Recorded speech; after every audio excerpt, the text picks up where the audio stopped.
facts are on trial. Good evening and thanks so much for joining us tonight. I'm Mike Gonzalez. And I'm Nadine Woodward. A convicted Spokane police officer has just a few weeks left of freedom. Carl Thompson's sentencing hearing is now set for mid-November.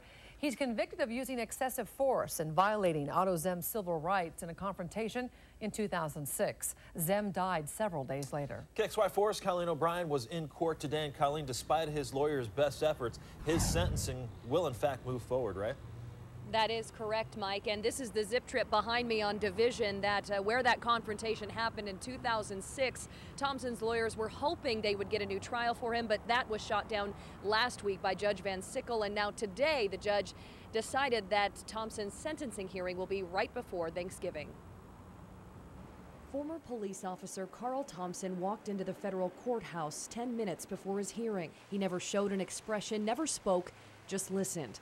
Both the defense and prosecution argued for a November date. Both sides say they need some time to organize their witnesses for the sentencing hearing.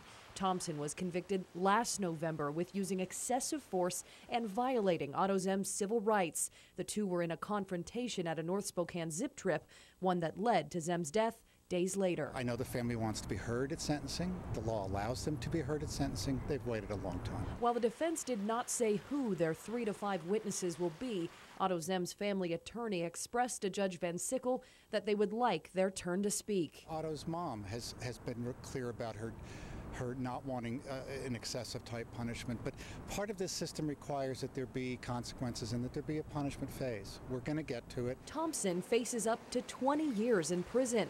While prosecutors have yet to say what punishment they'll recommend, Thompson's lawyers say they'll seek the lowest possible prison term, 4 years. In the end, Judge Van Sickle rearranged his schedule to fit in Thompson's hearing on November 15th at 9 in the morning. The prosecution does plan on calling a few witnesses during that hearing, the sentencing hearing. They say it'll take about a half a day. The defense, anywhere from 3 to 5 witnesses, and they say that'll take a half a day up to a day. So even in this phase, we're still not looking at a short ending to this very, very long saga. Reporting live on North Division, Colleen O'Brien, KXY4 HD News. Thank you, Colleen. And KXY4 has led the way on this case since it broke in 2006.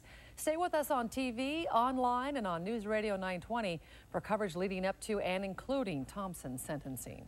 You got to take a look.